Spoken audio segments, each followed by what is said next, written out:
Bueno, muchas gracias. Gracias, Kevin. Y a todos los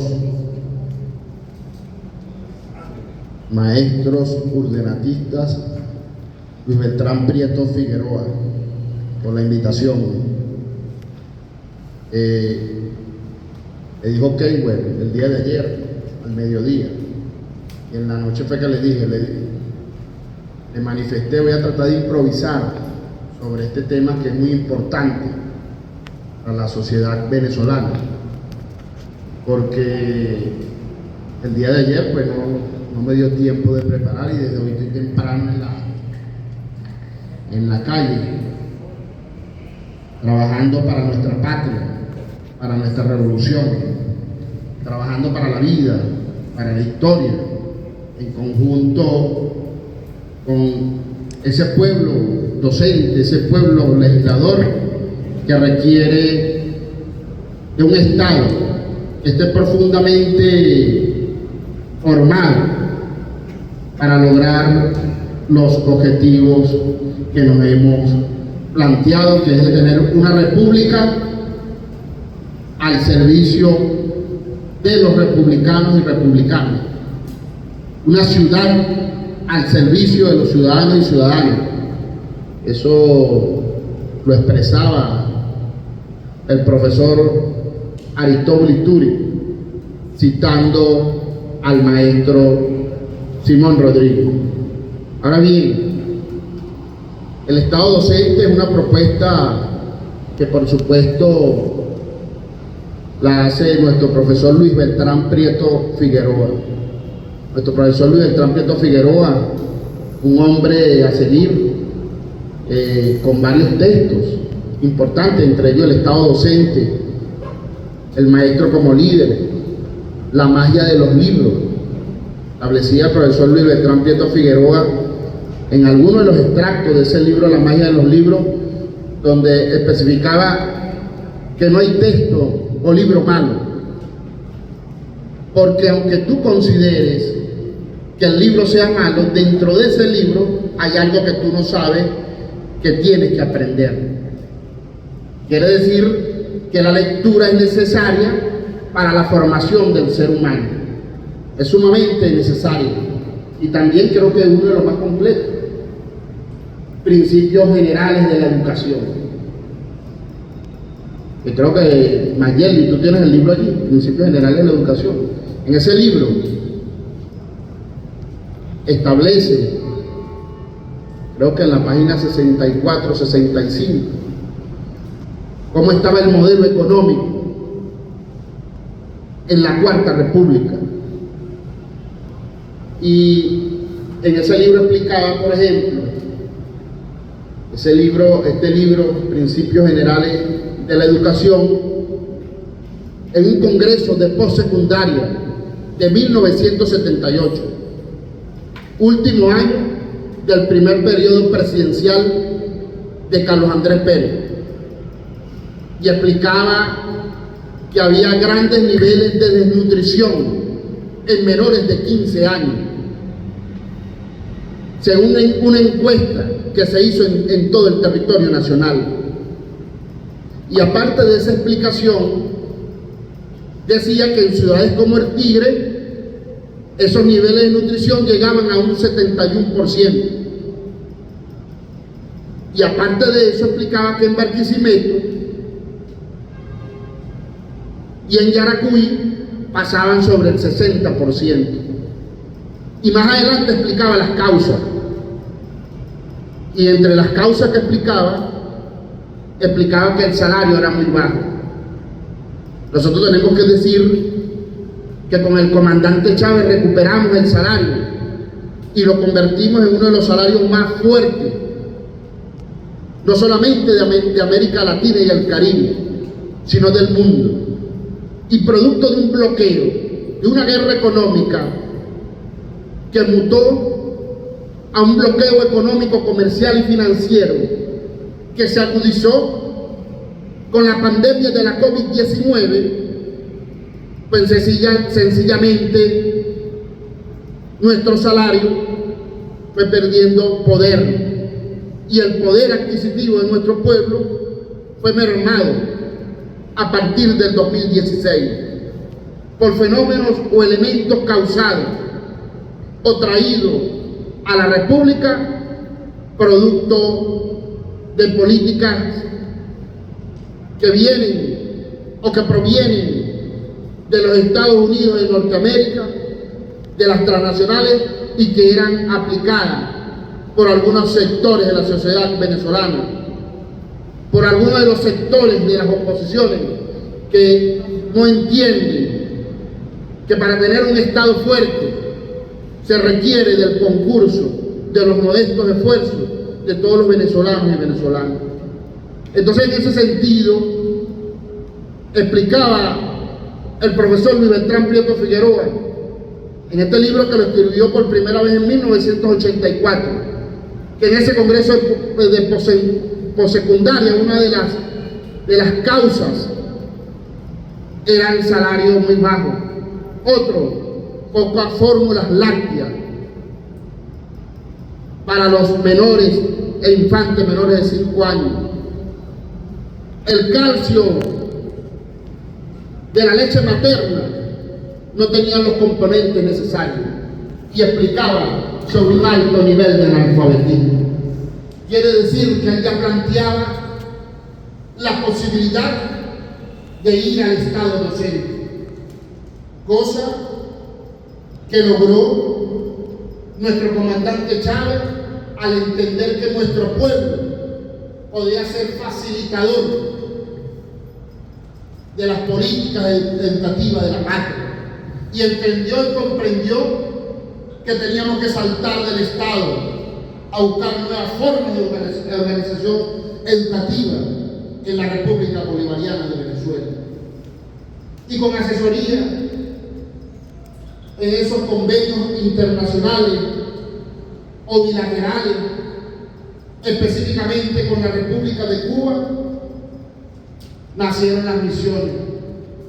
Nació la misión Robinson, la misión Rivas, la misión Sucre, directamente en los territorios. A pesar de que teníamos la Universidad Experimental Simón Rodríguez, que tenía un método distinto de educación de las pedagogías, como es la andragogía, que es la construcción de saberes en colectivo entre adultos, donde se reconocían los saberes, y que el profesor de Beltrán Prieto Figueroa creó el INSES para reconocer la capacitación del pueblo a través de los saberes. Entonces, en ese sentido, con el comandante Chávez, sin duda alguna, comenzó a llegar el Estado docente a la República Bolivariana de Venezuela. Es decir, es el pensamiento de Beltrán Prieto Figueroa, es el pensamiento del maestro Simón Rodríguez, es el pensamiento del mismo profesor Aristóbulo Istúriz. Yo creo que el Samuel Robinson del siglo XX es el profesor Luis Beltrán Prieto Figueroa, y el Samuel Robinson del siglo XXI es el profesor Aristóbulo Istúriz. Es el Estado docente, es la formación y la autoformación en el territorio. Diría el maestro Simón Rodríguez sobre la autoparquía, que es poder en el territorio, poder ahí en el pueblo. Y cuando las misiones llegaron a una comunidad, porque traspasaron municipios, traspasaron parroquias, llegaron allí a la comunidad, a la comuna, al consejo comunal. Y cuando empezamos a formar y autoformar en la comunidad, en el territorio, es el Estado docente, es la formación académica en el territorio. Yo le voy a leer parte de este libro, de lo que le acabo de referir. En Venezuela, el presidente de la República dijo en un congreso de educación postsecundaria en septiembre de 1978 que el 51% de los menores de 15 años eran desnutridos, sin explicar que esa carencia debe a la mala alimentación en el país. En visita que hicimos a varios hospitales de Caracas y otras regiones del país, los médicos nos informaron que la desnutrición de los niños llegaba al 70% en el Tigre, a 60% en San Felipe, algo menos en Barquisimeto. Más adelante, analizar la familia de niños desnutridos se encontró que las causas eran salario muy bajo, mala distribución del ingreso, abandono precoz de la lactancia materna o ausencia de la misma, preparación deficiente de las fórmulas lácteas y un porcentaje alto del alfabetismo. Entonces, con el salario, con la revolución bolivariana, fuimos rescatando el salario y fuimos derrotando el analfabetismo. Yo siempre pongo un ejemplo porque yo soy de la parroquia Antímano. Ahí tenemos a la compañera Carmen Villarruel, no sé dónde estará, pero si ella está viva debe tener más de 80 años. Y ella, siendo una mujer de la tercera edad, sin saber leer, con 70 años entró a Robinson 1, pasó por Robinson 2, entró a la misión Riva, se graduó de bachiller integral, ingresó a la misión Sucre. Hoy, si está viva, es abogada de la República Bolivariana de Venezuela. Ese es el estado docente, darle luz a quien no tenía luz, darle vida a quien no tenía vida. Por eso que la esperanza sigue estando en la revolución bolivariana. No tenemos el mejor salario en este momento político. Posiblemente sea uno de los peores salarios de nuestra América. Pero sabemos las causas que llevaron a eso. Esos mismos que dirigieron en la Cuarta República son los mismos que con sus políticas que siguen el libreto proveniente del imperio de los Estados Unidos de Norteamérica, esos mismos han llevado a que nuestro salario y poder adquisitivo haya caído importantemente en nuestra República Bolivariana de Venezuela. Mas, sin embargo, como tenemos un presidente obrero al frente de la patria, ha demostrado junto al pueblo grandes niveles de resistencia, y para resistir con un poder adquisitivo tan bajo hay que tener mucho conocimiento. Lo llaman bruto, lo llaman burro.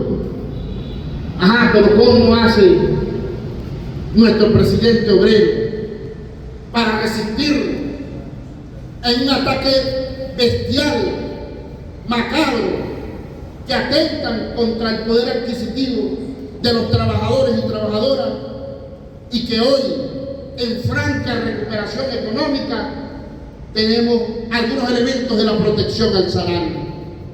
La bolsa CLAC, la caja CLAC, no es la solución al problema. Pero ¿cómo ha servido de resistencia? Los bonos a través del carnet de la patria no son la solución al problema, pero ¿cómo ha servido de resistencia?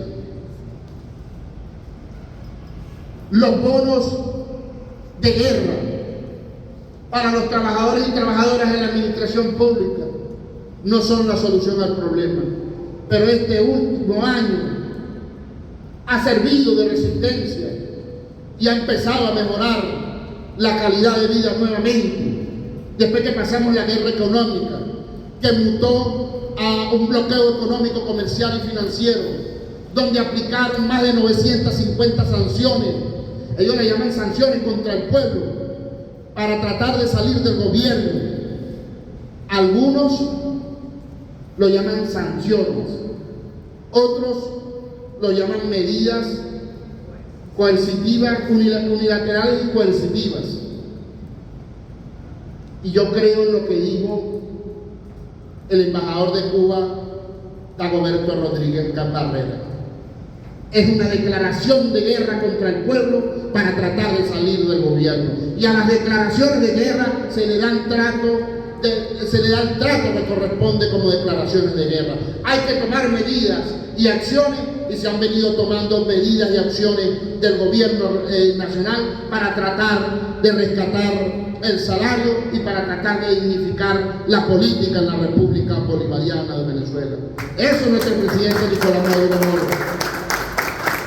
Y si no existiese un Estado docente en la República Bolivariana de Venezuela, sencillamente el pueblo venezolano no hubiese entendido la situación que estamos viviendo y que hemos vivido en estos últimos años de una situación criminal donde existe una violación flagrante de los derechos humanos, donde se le ha dificultado a nuestro pueblo. Yo recuerdo en el 2016 que nos pusieron a hacer cola. 2015 se perdió la Asamblea Nacional en el 2015. En el 2016 el presidente de la Asamblea Nacional dijo: en 6 meses salimos de Nicolás Maduro Moro. El presidente llamó al Congreso de la Patria. Allí nació la propuesta de los CLAC. En marzo iniciaron los CLAC. Y después los CLAC se constituyeron en una herramienta que en el 2017 permitió que el presidente Nicolás Maduro Moro, el 1 de mayo, llamara a la Asamblea Nacional Constituyente y propuso la paz, porque teníamos el país encendido. Pero yo recuerdo ese primer trimestre del 2016. Ese primer trimestre, algunas personas que tenían algunos niveles de obesidad se pusieron así. Y la dieta nuestra fue yuca, mango y sardina. Y después empezó a aparecer el maíz. Y después aparecieron las harinas artesanales que realizaba nuestro pueblo para venderla, tipo masa. Y así poco a poco, si no hubiésemos comprendido en este momento la situación del país, seguramente ahorita en la República Bolivariana de Venezuela estuviese mandando un gobierno de extraderecha y nos estuvieran persiguiendo y nosotros resistiendo para nuevamente ir a la toma del poder. Pero es eso, el Estado docente que trajo el comandante Chávez, inspirado en el profesor Luis Beltrán Prieto Figueroa. Es eso. Nosotros no podemos dudar bajo ninguna circunstancia sobre estos elementos. Ellos hablaban en la Cuarta República, y no solamente en Venezuela, en Latinoamérica y el Caribe, de una sociedad educadora versus el Estado docente. Que el Estado docente tuvo muchos pensadores en Latinoamérica y el Caribe, pero esa sociedad educadora se inspiraba en la formación más que todo de la Iglesia católica, apostólica y romana.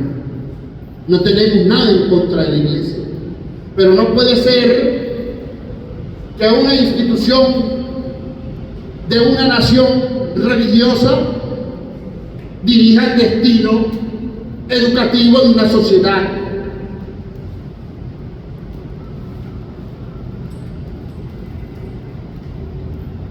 Entonces el Estado docente se separa de la formación de la Iglesia. ¿Es el Estado docente a través de la escuela debe tener la hegemonía, o es la sociedad organizada que pasa a tener la responsabilidad desde cada comunidad? Porque el Estado docente no es solamente el aula de clase, No es solamente el maestro y la maestra, el educador o la educadora, el profesor o la profesora. Es hacer comprender y entender que desde la comunidad, desde la casa, debe haber procesos de formación. Por eso nosotros avanzamos en la República Bolivariana de Venezuela, que son las comunidades educativas que son copartícipes de la formación, porque si no entendemos y comprendemos que tanto el padre como la madre, como los familiares y amigos son parte de esa formación educativa, cultural y académica, pues sencillamente el Estado docente es una teoría. Pero con Chávez demostramos que no solamente teoría, que es acción, que es una guía para la acción, el profesor Luis Bertrán Prieto Figueroa.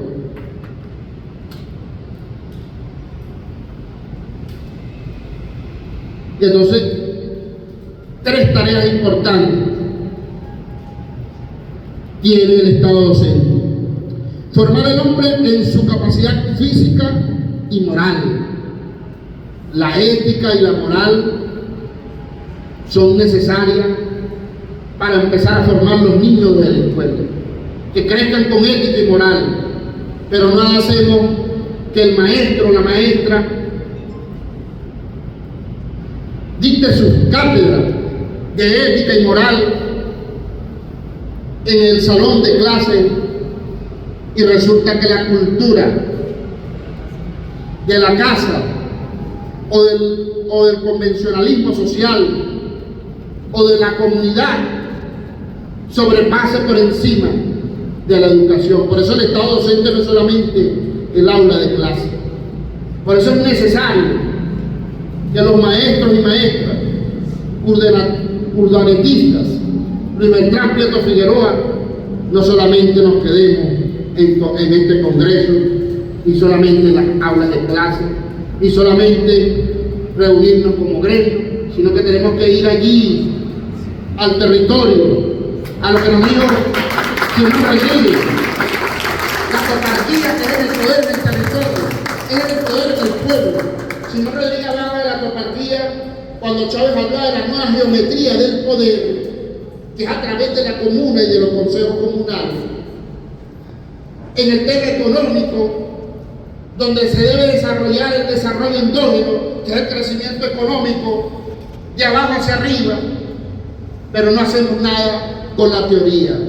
Necesitamos la formación en los territorios, en la comuna, en los consejos comunales. Entender que se entiendan que nuestros voceros tienen que hay un proceso de formación y de autoformación.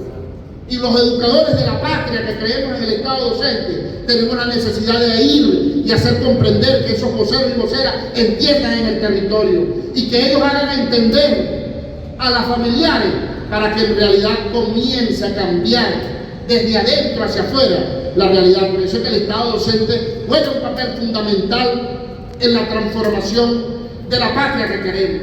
Esa es la verdadera revolución, desde el pueblo, desde el núcleo, el poder en el territorio. Diría Chávez, citando al maestro Simón Rodríguez, que el maestro Simón Rodríguez estableció: eríjase cada parroquia en Toparquía para el desarrollo económico, el desarrollo endógeno, pero no hacemos nada si no está el proceso de formación. Y académicamente, profesionalmente, que tiene ese proceso de formación en el territorio, sin duda alguna, son los maestros y maestras de la República que requieren, que tienen esa sabiduría académica, inclusive ancestral, porque cuando nos formamos con Prieto Figueroa, son sabidurías ancestrales que adquirimos de un hombre tan importante como el profesor Luis Bertrán Prieto Figueroa. Déjame seguir viendo aquí la chuleta.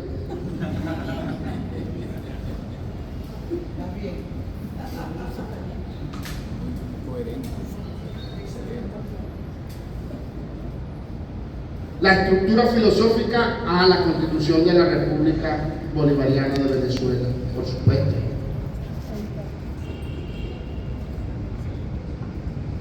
Viejito,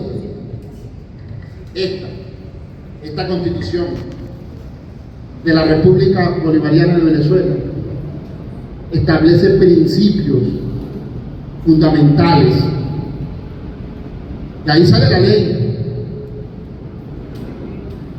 Y que esta Constitución pues garantiza todo este tema de formación. Cuando vemos en el artículo 5 que establece que la soberanía reside intransferiblemente en el pueblo y indirectamente a través del sufragio.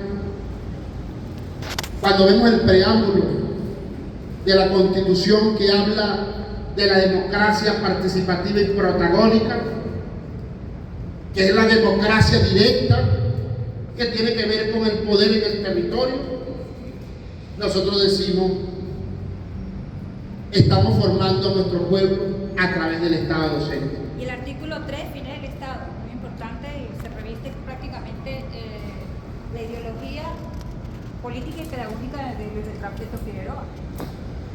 Ahí está. Entonces, cuando vemos que se reconoce a nuestros ancestros líderes, a nuestro libertador Simón Bolívar, se reconoce inclusive a la resistencia indígena como un valor cultural, y en la nueva cosmovisión indígena nacional hace reconocer esos valores ancestrales y que los reconoce como pueblo y que permite que ellos tengan su ordenamiento jurídico en cada de las etnias que existen en nuestra República Bolivariana de Venezuela. Cuando establece que la educación es gratuita, pero que no solamente es gratuita, sino que es participativa y que es de obligatorio cumplimiento, que eso no lo tenía la Constitución de 1961, nosotros decimos, estamos en plena construcción del Estado docente. Hay muchos educadores y educadoras, maestros y maestras en nuestra República que no creen en esa doctrina, inclusive la atacan políticamente. Ustedes hoy en este Congreso, están asumiendo parte de la historia que hemos venido construyendo y que hay que construir. Este es el camino. La revolución bolivariana o el socialismo del siglo XXI no funcionaría si nosotros no asumimos al Estado docente como una doctrina para la vida, como una doctrina que deben asumir las nuevas cortes generaciones, como una doctrina, como diría el profesor Aristóbulo Isturi, para tener república se necesita de republicanos y republicanas. Para tener ciudad se necesita de ciudadanos y ciudadanas. Para tener patria se requiere de patriotas que estén dispuestos a formar, a ser formados y autoformarse. En ese sentido, agradezco, camarada, colega, profesor Andrade, la invitación y le agradezco a ustedes las expectativas. Discúlpenme si he tenido alguna falla en la exposición, pero más sin embargo creo que vamos por el camino y que esto no viene comienzo.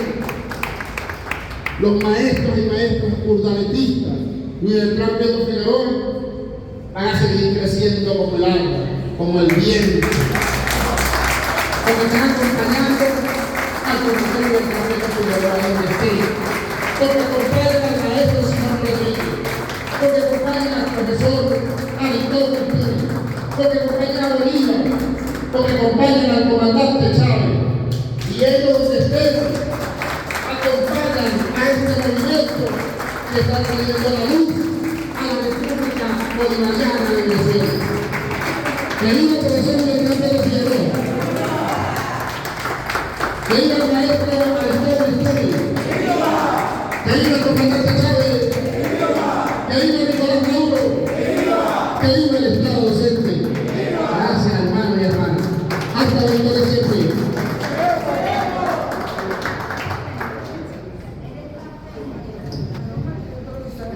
Bueno, yo creo que esta ponencia nos permitió conectarnos con la revolución bolivariana. Y por ahí van los temas generadores, van por allí, pero hago este inciso también para agradecer a nuestra querida maestra, a nuestra doctora Rosa Martínez, por darnos esa introducción del maestro como líder. Y luego de aquí vimos la conexión de un líder maestro, ¿no?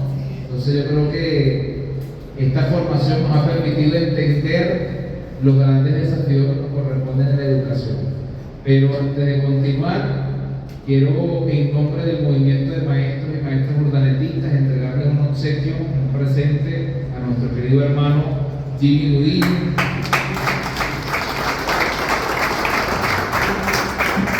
Porque llegó un poquito de café. Nuestra madre María León viene impulsando el café de la paz, ¿no? Porque tienen tu tacito urdanetista para que te tomen tu café de la paz.